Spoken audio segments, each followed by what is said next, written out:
Greetings, City Council and Mayor and the viewing audience. This is the City Manager, Alex Nguyen, recording this presentation ahead of the City Council special workshop to set the Council's priorities, the 5-year priorities for the period of 2021 through 2025. This is a not unique, but somewhat rare opportunity for us, for all of us to, in working together and in collaboration, to align the council's priorities with the upcoming budgets. And it's especially special this year because we can also ensure that we have alignment with the new Measure E investments. So staff are actually excited by this, or okay, I should say at least I am, by this opportunity to have this alignment that should make our policy direction clear, make our work clear and easier to follow and manage, and also provides a roadmap that allows us all to keep each other accountable. So it's actually really an exciting opportunity for us. Now, speaking of Measure E, there have been several questions that I've heard from residents, as well as coming through council members where you're being asked with regard to Measure E, questions such as where's Measure E, what are we doing with the Measure E money, and so on. So I just want to summarize the Measure E timeline just so people are informed. So going back to November, that's when the penny-and-a-half sales tax increase was approved by voters. And since then, nothing's happened in relation to Measure E funding. And the reason is it does not actually go into effect until this coming April 1st. So it's still a few months away. And then we do not get the first payment from Measure E until the final week of June. That is typically when the state sends the tax allocation payments back down to local jurisdictions. And also to point out that that first payment is actually for the current fiscal year, the fiscal year 20 to 2021, the one we're in now. So it won't be until the second payment, the following quarter, which again, typically at the end of September, where we receive that quarter's payment. And that is actually the first Measure E allocation that will go into this upcoming budget for the fiscal year 21 to 22. And then another question in series of comments that needs to be addressed is the nature of the survey that we've issued recently in order to assist the council to gain public input in terms of understanding community priorities for the council's 5-year priorities. And just to let people know, the survey we sent out is not something that we just made up on the spot a month ago. It's actually based on prior surveys going back to November of 2019, which was when we launched the Join the Conversation and survey, asking the community to share what their priorities were. And that survey actually continued for many, many months. And the information we gathered there, which I'll provide a summary of later in this presentation, was used in my proposal to the City Council and the public about what I would recommend should we receive Measure E approval, what I would recommend we invest in. So we took that information and then recently asked the community, okay, so based on those outcomes, community-based outcomes, how would you rank those? And that's the results of the survey that we have now that you're utilizing to help you as you set policy direction on the 25th of February. So with that information, of course, we end up with what will be tonight, February 25th, when this actually occurs at the council meeting. So hopefully people who are concerned and interested and wanting to understand what's going to happen on the 25th, I hope people are able to take the time to watch this presentation so that you have clear background to understand as the council has its deliberation and vote on the night of the 25th. Okay, so going back to the original Join the Conversation survey, here were the first round of outcomes. And as you can see, people ranked these categories as important. So I'm going to review them very quickly: protecting drinking water sources, protecting public safeties, protecting our storm drains to prevent pollution into the ocean and the beach, improving the city's ability to respond quickly and effectively to natural disasters, retaining qualified public safety staff, including firefighters, police officers, and paramedics. People wanting to make sure we don't have to close fire stations, addressing homelessness, being actually prepared for a major event, medical or catastrophic emergency, something actually we've been living through for a year now with this pandemic, as well as supporting local business through recovery. And I think that those responses may have come during the pandemic. But that, in a nutshell, is what the community told us was most important to them during that time, between November of 2019 and September of 2020. Now, from the survey, we also collected disparate comments that came along with each survey respondent, and in terms of how they bunched up with categories of comments, you can see there were, in addition to filling out the survey, people made extra comments, and a lot of them had to do with the city's landscaping, obviously lack of landscaping, recreation services, streets, concern over streets, concerns over homelessness, maintaining our police, and city's finances. So that's where a lot of the individual comments grouped up, bunched up into those categories. So based on all of that, we published this at a council meeting in September of 2020, and we've since then published it several times, the exact same chart here. And again, when I was asking the council to place Measure E on the ballot, this is the grouping of investments that I said I would recommend, and these are still the things I would recommend. And here we can see what those were. Again, this has been out in the public arena since September of 2020, but you can see there are 9 major areas: public safety, landscaping, managing our finances, youth and senior programs, retaining and attracting local businesses and jobs, keeping public spaces clean and safe, restoring our public infrastructure, continuing to address homelessness, and of course, being prepared to recover and for recovery and relief from major events such as, unfortunately, the pandemic that we're still in, but also other major disasters that are certainly a possibility. Talk about more on those topics later as well. All right, so in terms of this process, again, happens every 5 years, so we are fortunate that we get to be at the beginning of this next 5-year period.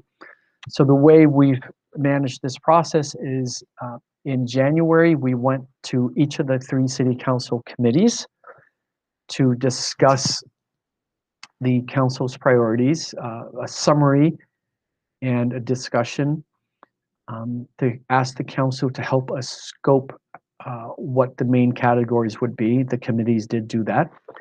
And then after those committee meetings, we issued this more recent follow-up survey, which had a stunning response of over 1,300 separate responses.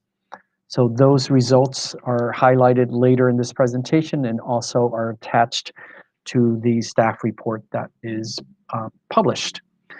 And then for where this presentation ends up with the decision-making process on Thursday, February 25th. And at that session, the council will actually select its priorities for the next 5 years.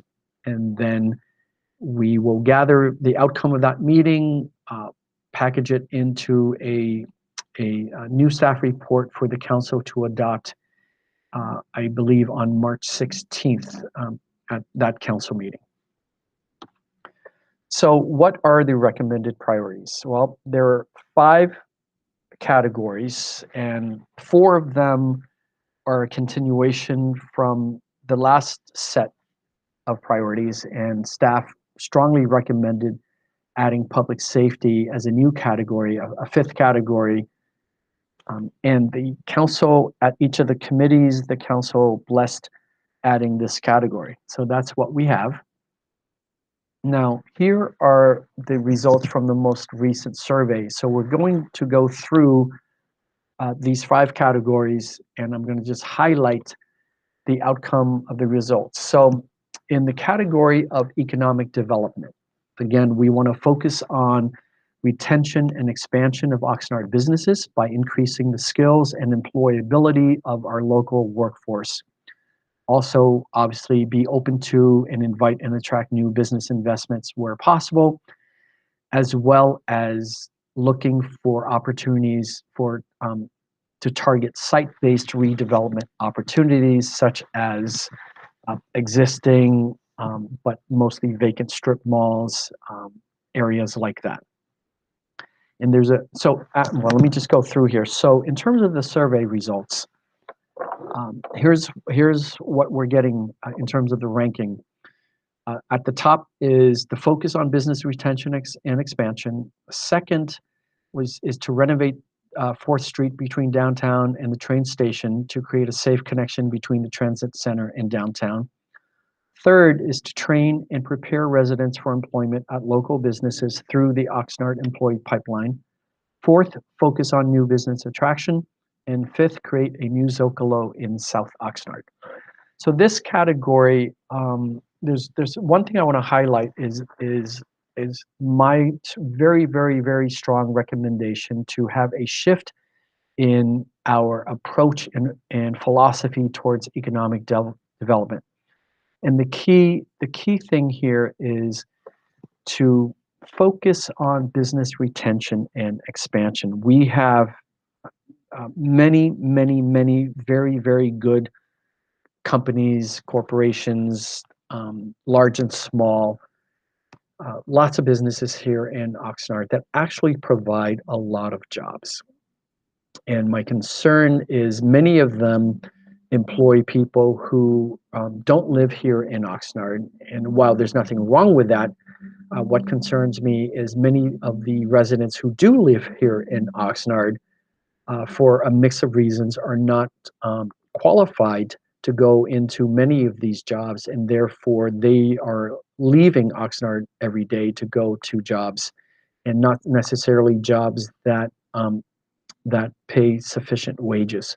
So the key thing here with this very, very strategic shift in how we approach economic development is to simultaneously benefit our existing businesses as well as our current residents who are in many cases in need for better jobs, local jobs, better paying jobs, and more specifically, better jobs that have health benefits. So if we focus on this, and I believe we can achieve this, we will be benefiting, again, our businesses and our residents. So we will be excited to talk more about this in the near future. Next category, quality of life, to restore and increase quality services and programs that enrich Oxnard's diverse community, promotes safe neighborhoods, encourages community engagement, and supports our residents in their efforts to improve their quality of life. And there were 8 items here, and here's how they ranked. First and foremost, at the top of the priorities ranking is to restore youth programs. Next, to continue to address homelessness. After that, restore senior programs. Fourth is to launch the Oxnard Arts Academy for local youth in South Oxnard. Next, fifth is to build the council-approved new senior center. After that, in sixth place, renovate the multi-service center at Camino del Sol. And after that, build an aquatic center in South Oxnard. And finally, reopen the Carnegie Art Museum. Next category, public safety. These all ranked a lot closer. Certainly the first six categories ranked pretty close. So here we go. Of course, number one, maintain 911 emergency response times. After that, maintain fire protection, and then increase homeless intervention. Next, restore and possibly increase the paramedic squads.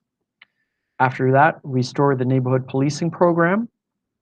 And then after that, create a modern disaster preparedness program to prepare the city for response and recovery from earthquakes, flooding, and other disasters. I'm actually going to touch on that one a little bit more later. And then the final two, install security cameras throughout the city. And finally, in eighth place, establish a lifeguard program. So that's how the community in this recent survey ranked public safety items. All right, after that, infrastructure and natural resources. Here we go. 11 items there. One, restore the street paving. Two, restore maintenance of parkways and medians. Three, restore maintenance of city parks and public spaces. Four, restore proper tree trimming. Five, ensure adequate future water supply. Six, repair the alleys. Next, respond to illegal dumping. Then repair seawalls at number 8. 9, improve harbor water quality. 10, clean up the gateways to the city. And finally, in 11th place, complete the levee construction for flood protection. Now, in terms of organizational effectiveness, that's something that I'm responsible for, and these are the things that I am recommending that we focus on. And again, we'll talk about this a little bit more later, but you can see the 7 items: secure long-term financial sustainability, replenish the reserves, improve financial accountability, and expand transparency, establish enough reserves so that beyond the day-to-day financial reserve, we have a little cushion to respond to disasters that are, going to happen one day in the future. Invest in appropriate staffing levels to actually get the job done. Strengthen the city's cybersecurity. That, of course, is an ever-growing problem for every organization in the world. And properly invest in staff training and development. All right. So there's the information, right? The updated survey information. And so this is what the city council will review. And on the night of the 25th, we will have hopefully a robust conversation, a debate, deliberation, whatever shape it takes to get us to actually set the priorities for the next 5 years. So I wanna start by to help frame this process by first saying, starting with the bottom line, which is we've got to have a high functioning organization in order to deliver on the council's priorities, which obviously are derived from the community. And having clear policy direction is necessary. So having the two, right? Having a high functioning organization to deliver the services and programs, and having clear policy directions so that we are delivering the right mix of services and programs. Having that will provide for a better Oxnard. So for the last decade or so, this organization has been just treading water just to stay above, just to stay afloat. Everyone is well aware of this. There's just been a lot of discombobulation, a lot of controversy, a lot of instability, um, certainly structural fiscal problems and what have you. But it's just been a lot of chasing the most recent crisis, chasing around addressing urgent matters that arise. And when an organization is bogged down in that mode, unfortunately, you you neglect the rest of the items that are important, which is part of the explanation of why the city is in the condition that it's been in recent years. Although I will say that it's certainly gotten much better. But the bottom line is, if you're always chasing what's urgent, you're going to inevitably be neglecting what is also important. And that's just not a good mode for an organization to be in, and certainly not City Hall, a municipal government that is, tasked with providing a slew of public services.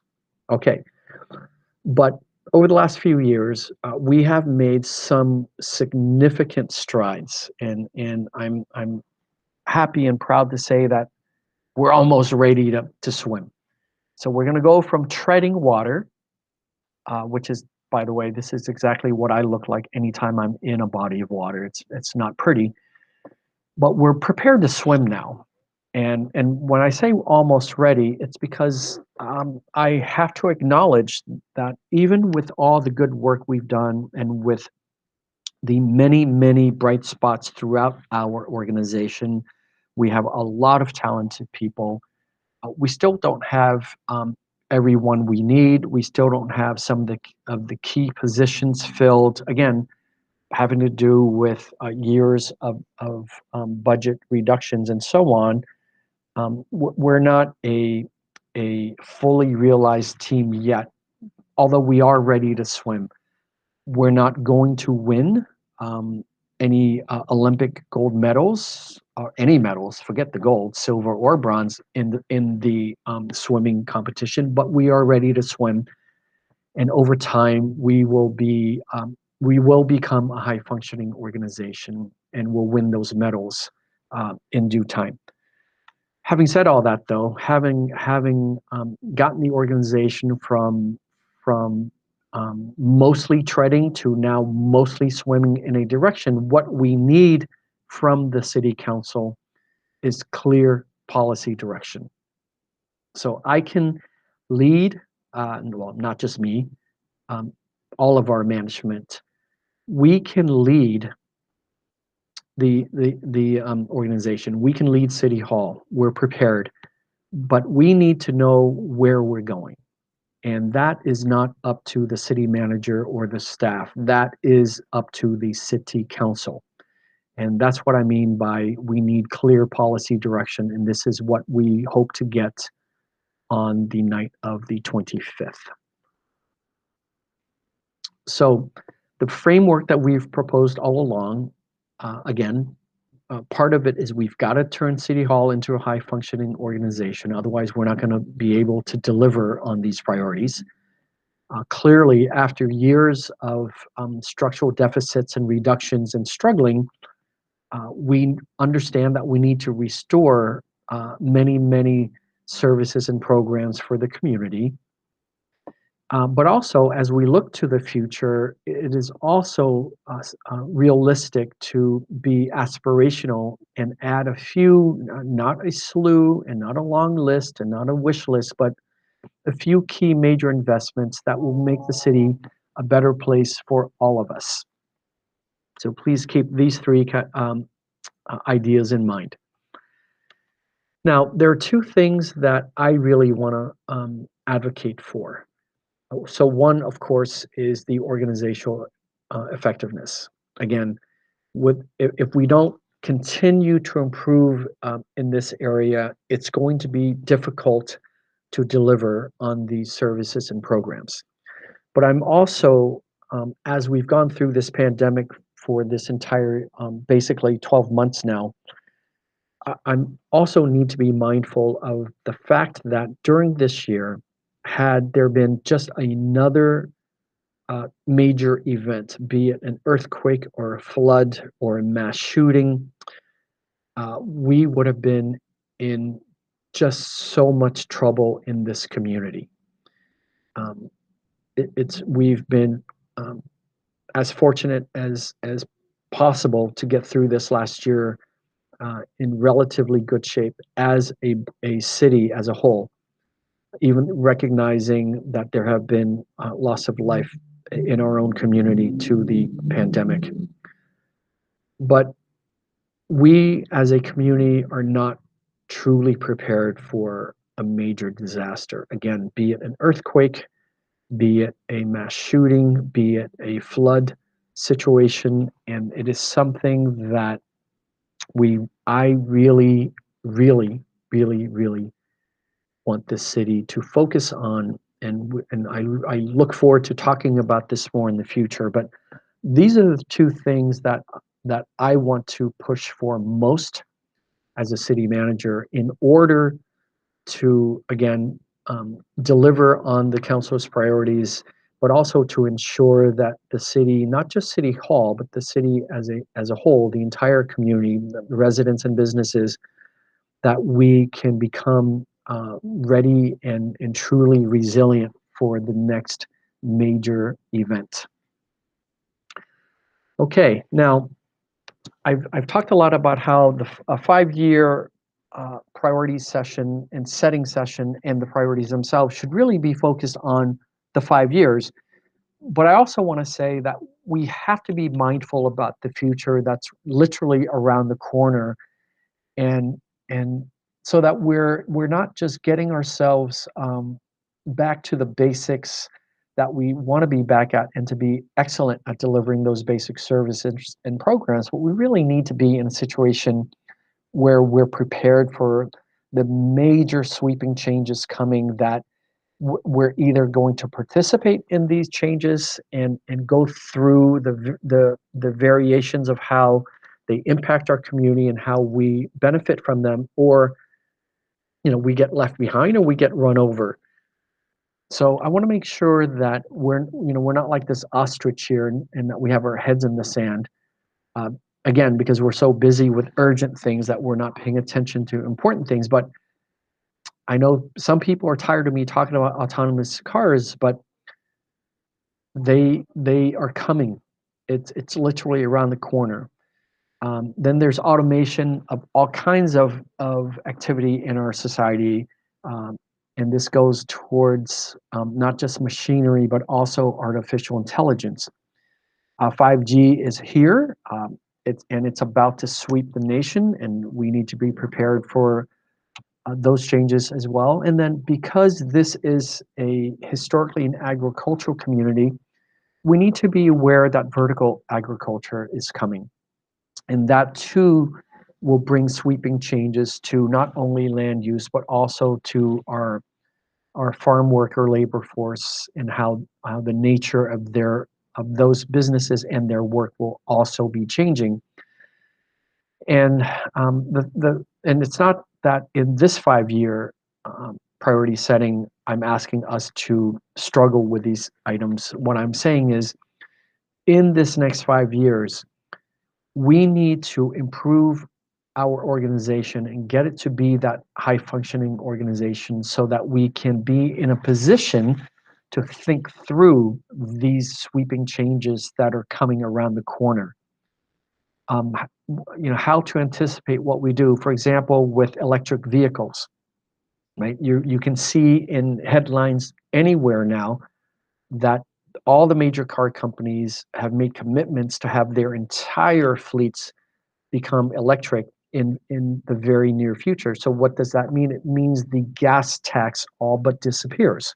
And how does that impact cities? Well, cities rely on gas tax dollars to fix our roads. So when all the cars become electric, they're no longer buying gas, and hence no longer paying that gas tax. But those cars are still beating up our streets, and in fact, electric cars are heavier pound for pound than gasoline engine cars. So actually, they will be causing more damage to our streets. So the issue is, how do we prepare for that, and what do we need to do to replace the gas tax revenue? Because no matter what, we will be continuing to repair our roads into the future. So it's items like that that right now we don't even have time to think about this stuff, but it's coming. And like I said, if we're not even able to think about it, when it hits us, it'll literally run us over, rather than us being prepared ahead of time and figuring out how to benefit from these sweeping changes rather than trying to catch up to them. Okay, some more food for thought. Focus on 5 years. Make aspirational choices that are both achievable and measurable. Match with resources, right? Once we set the priorities, every time we do a budget over the next 5 years, the budget should um, enable us to achieve those priorities. We should also have metrics. So if you say, okay, go do priority A, and then in the budget you say, okay, we're gonna give priority A X numbers, then you should also be informed, what does the public get for that, or what does the organization get for that, and how do we know, and how is it measured? And related to that, of course, is a timeline. So for each of the priorities, some of them will have multiple projects, but when we bring them to the council, not only should it be properly funded and should it have some proper metrics, but there should be a clear timeline for when to hit the milestones in those metrics. And then finally, of course, we expect them to align with the Measure E priorities that we spoke to the public about last September. And to wrap it all up, all of this should be in the budgets, the ensuing budgets. So, think of the priorities as the city council's policy direction. That's that navigational compass that tells me where you want me to take the organization. And then each budget you do is the policy statement for that fiscal year. But they should all be in alignment, and they should match in terms of the policy direction. Okay, so what does the city council need to do on the 25th? Well, before the 25th, so the week prior, obviously review the input from the surveys. That's published here. The summaries that I have in this presentation, but also the data and the comments. There are numerous individual comments that you'll see. Obviously, review what the staff's recommendations are. It's all part of this presentation. Think through the information and synthesize it as best you can. And then on the night of the 25th, obviously, there will not be a presentation. This is it. And then you'll take public comment. And then the council will discuss and debate the priorities and ultimately select the 5-year priorities for the years 2021 through 2025. I will do my best to help frame the conversation, the discussion, and the debate that night, and help walk us through the process so that we can establish the priorities. So again, here they are. Economic development, there were 5 in this category. There were 5 items that people ranked, and here is the ranking. For quality of life, there were 8 items, and here is how they ranked, 1 through 8. And then public safety, also 8 items, and they're ranking there.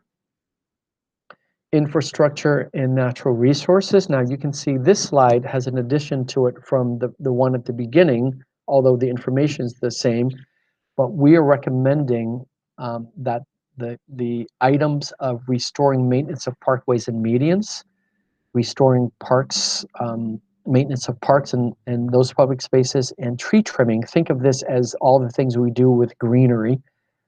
So these can be collapsed into one item because it comes from the same divisions in public works, and it's very related work, and makes sense to us that this is one grouping. And on organizational effectiveness, again, same information. What I recommend is we combined replenishing the city's financial reserves with establishing a sufficient reserves. It's all the general fund reserve. And also on the item of improving financial accountability and expanding transparency, I actually believe at this point, thanks to the tremendous work of the finance department, that we have made significant progress, both in the areas of financial accountability as well as the transparency. You can see our most recent audit, which was the best audit the city's had in more than 5 years, as well as the recently implemented budget portal on the city's website. Now, this is not to mean that we don't pay attention to this anymore. I just recommend that in terms of the council's priorities for the next 5 years, that the council can move on to these other items because we've made significant progress here. So the last thing I want to say is I am hoping that the council, in thinking about, where is it here? In thinking about making choices that, first of all, are in a 5-year window and that are aspirational and achievable, that we can contain this overall to 25 items.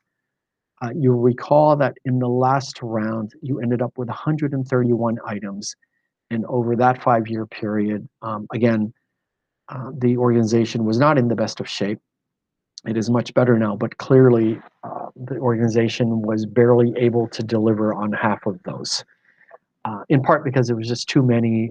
Some of them were too vague, unwieldy, and immeasurable. So what I'm hoping we get out of this round are priorities that are achievable. Some of them obviously aspirational, but certainly achievable and measurable, realistic within the 5-year window that we can achieve and deliver with the highest level of excellence possible. So I'm going to strongly recommend that we keep it to no more than 25. Again, we're looking at the next 5 years, not the next 50. And with that, I will conclude this presentation. Thank you. Look forward to seeing you at the meeting.